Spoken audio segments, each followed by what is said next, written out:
Hey Aries, I'm Eleanor and welcome to Peaches by Starlight Tarot. This is your first week of March. Pick a card reading, and it is a general reading, so not everything is going to resonate, and that's all right. I do private readings, so you can check out my Etsy shop and see what I have for you there and find out something more tailored to your situation. But if something does feel like it's going to serve you, please go ahead and hit that like button and share it with anyone that you think would benefit from that information too, if they're going through something similar, or maybe it's not for you but you know someone that could hear it or needs to hear it.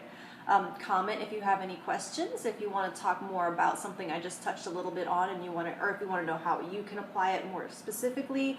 Subscribe if you want to get weekly notifications for all of my readings. Let's see. I'm breaking down your monthly energy of the Ace of Wands, which is like the keys to a car, and this weekly energy of Gaia, which is feeling connected to everything. And your monthly and your annual readings are linked below so you can see where these cards came out. I'm using Animal Allies and Law of Attraction Tarot. This is stack 1, stack 2, stack 3. They're timestamped below. You don't have to choose just one. You could choose 2 or all 3 if you like. So let's get started. Stack 1, you have the Fool, the Emperor, and Lizard. So Lizard is all about paying very close attention to your dreams. I chose the Animal Allies deck because this guy is talking about connecting, so we're connecting with an animal, the ally. So if you connect with Lizard, it's about paying attention to the details of your surroundings, paying attention to the details in your dreams, signs and synchronicities. The Lizard is very low to the ground, and so he sees the small things that us up high above would miss. And so the Fool and the Emperor now are very oppositional. They're very opposite energies from each other. And so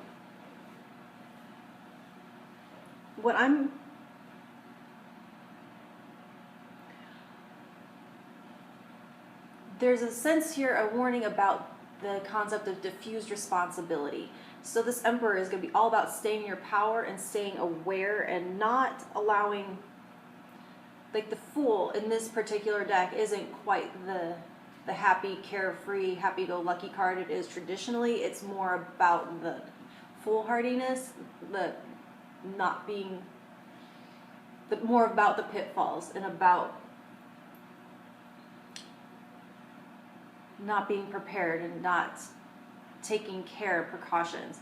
So there's a sense here to where this Gaia energy that is your weekly theme is all about feeling connected to the whole and feeling how you connect with the greater web of life, and how the way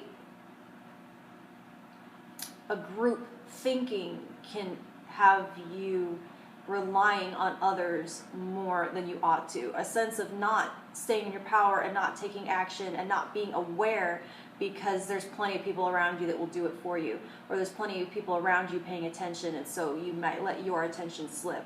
And so there's a sense of too much, there's a potential for reliance on group thinking and a reliance on everyone else doing their part and carrying you a little bit. And so this Emperor is here to remind you to stay in your power, and like the Lizard, stay wary, stay vigilant, pay attention to your surroundings and pay attention to the details.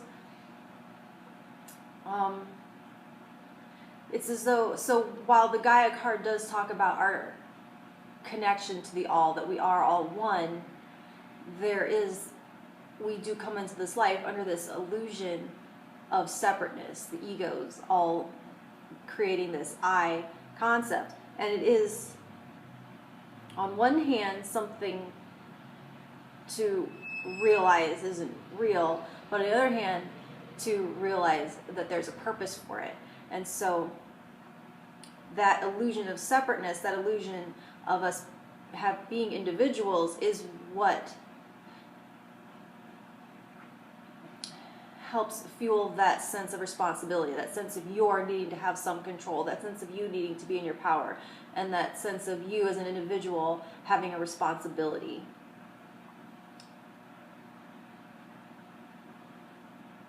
And so it's going to be important to stay in your power at this time to wield this Ace of Wands responsibly.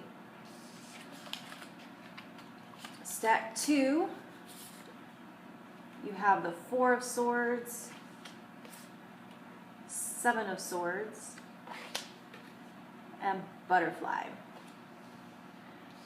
So connect this week with Butterfly to help you transition through the change that this Ace of Wands is going to create. I sense here with this Four of Swords a desire to stay safe, to stay in your chrysalis, to not come out of that cocoon. And with the Seven of Swords, I'm hearing that there may be some gossip, some things that you're overhearing. It's like when you do peek out and you start to come out, there's like things that you're hearing that make you want to stay inside and make you want to keep to yourself. And it's saying here that you aren't hearing the full story, you aren't hearing everything, and you may be jumping to conclusions. And so they're saying anything that you hear in passing that isn't spoken directly to you isn't for you, and to not take it into account, and that you are at this time to be this butterfly and to stay engaged, to continue showing up, and to actually show them what you are made of at this time. Stack 3, Ace of Cups, the Moon, and Deer. So when you connect with Deer, it's going to help you. Deer helps you access grace, agility, and also a softening of your heart, which is interesting with this Ace of Cups, I think. There's a sense here, in this deck, the Moon is talking about limiting beliefs, dreaming small, and keeping yourself small. It's a bit of a limited thinking, and so I'm feeling like if you have been feeling limited around what is and was not possible for one person, that there's a call here to soften your heart and open the floodgates. I'm hearing like a secret reservoir of emotion, and that tapping into that and opening that up and cracking open the door of that and letting that emotion flow free and fill and soak and flood the wiring is what's actually going to fuel and charge up and cause this wand to come alive and work in your favor.